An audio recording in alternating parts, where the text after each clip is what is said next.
All right, just because Republicans are busy with debates, and in fact, no sooner was last night's done than they were talking about next month's debate on Fox Business.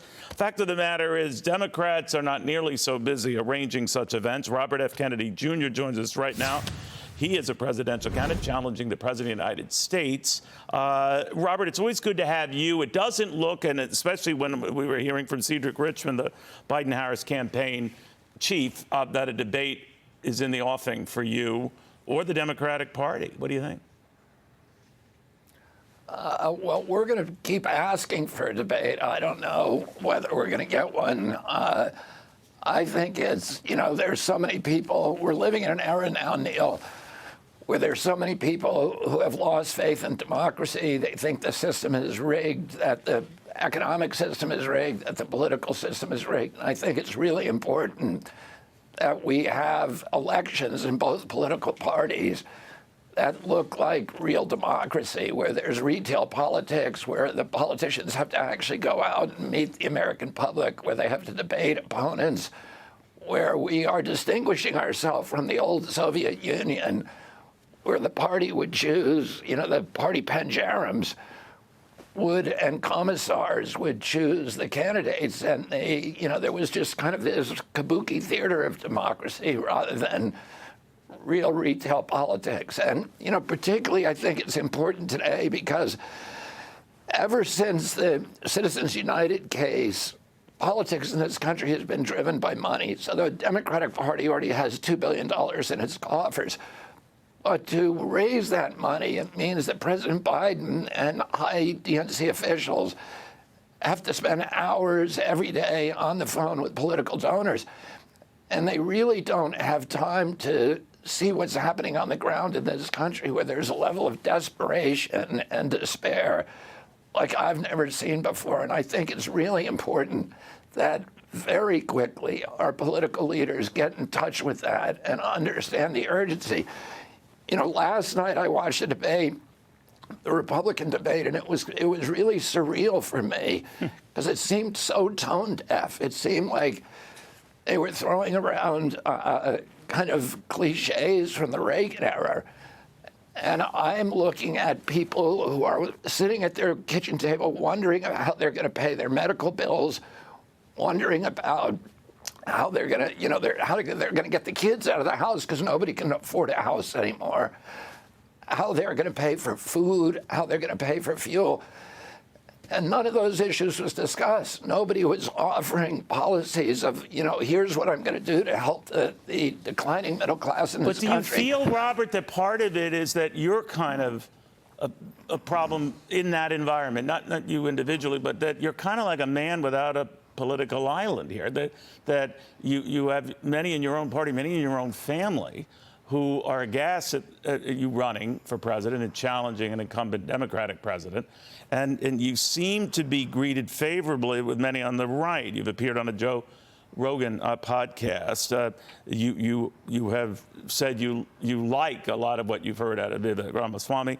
Ron DeSantis has in the past suggested you as an ideal FTA head. That there does seem to be more interest and respect for you on the Republican side than the Democratic side. What do you think? I think if you look at the issues that I stand for and you compare them to, for example, the issues that my father, Robert Kennedy, my uncle, John F. Kennedy, stood for, you could go down the line and check every single one of them off. I'm a traditional Kennedy Democrat, a traditional liberal, anti-war, skeptical of the military-industrial complex.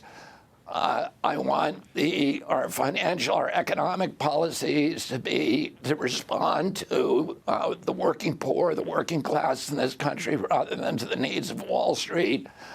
I want press freedom, freedom of speech in this country, all the things that the environment, a clean environment, and a woman's right to bodily autonomy, all the issues that are traditional liberal issues are issues that I, believe in, that I'm fighting for.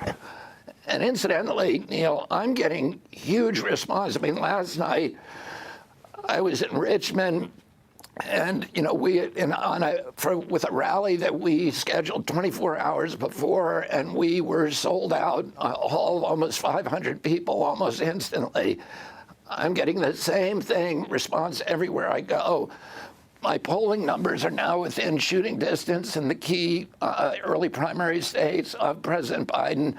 So I'm doing well with Democrats, Republicans, and independents, and that's what I set out to do, to try to find that. Well, no, you're quite right, and we ground. lose sight of that, Robert, that it is a state-by-state battle. As Chris Christie was saying in another segment here, that is what matters, because we don't have a national primary. We have a series of states, of course, caucuses, and then the primaries. But having said all of that, there are people like Robert Reich, of course, who was a former Treasury Secretary under Bill Clinton, or Labor Secretary, I apologize, who is worried about your emergence. He said that your candidacy saddens him, that he, referring to you, said he could have done something meaningful with his life and his name. Earlier on, he showed such promise as a staunch environmentalist. Goes on to say that the candidacy that's emerged has disappointed him. And it gets back to what we were saying, or I was trying to bring up, not so eloquently, Robert, that you're this man lost between two parties. Would you ever consider a run as a third-party candidate? No, I'm a Democrat. I'm a traditional Democrat, and part of my mission here is to summons the Democratic Party back to its traditional ideals. And I'm not surprised that the people who are aligned with the DNC, people who are closely aligned with the White House, are troubled by my candidacy. I'm a threat to President Biden. And, I would love to debate Robert Reich about what he thinks the problem is with me or any other Democrat. I think the reaction to me is oftentimes negative. Those who have negative reactions to me are oftentimes reacting to second-hand characterizations of my positions that they're hearing from MSNBC and CNN that are simply not accurate. Yeah.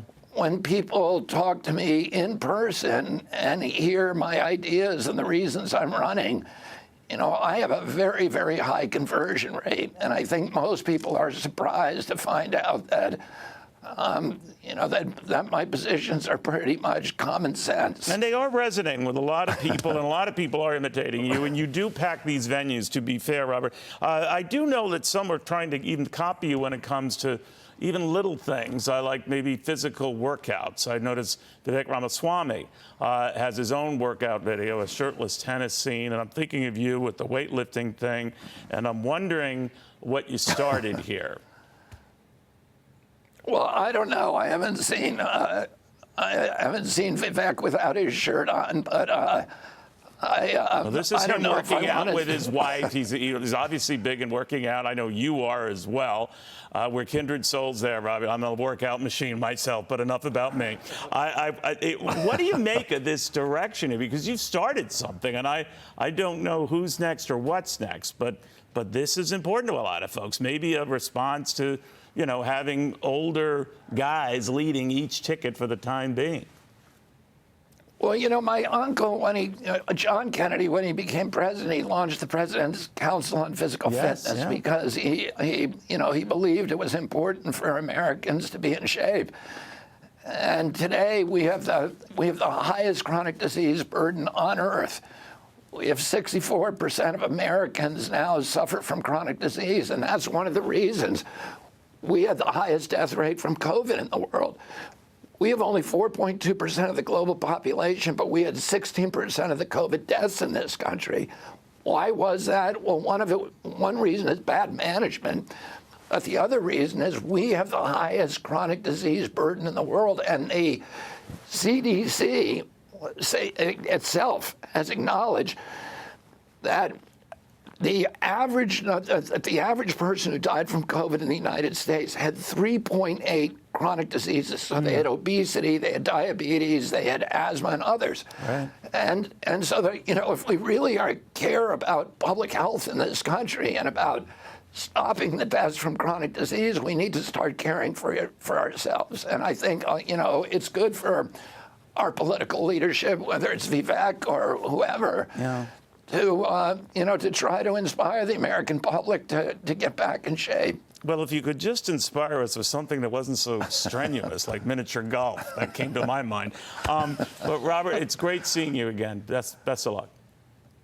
Yeah, thank you very much, Neil. Robert F. Kennedy Jr. Hey, Sean Hannity here. Hey, click here to subscribe to Fox News YouTube page and catch our hottest interviews and most compelling analysis. You will not get it anywhere else.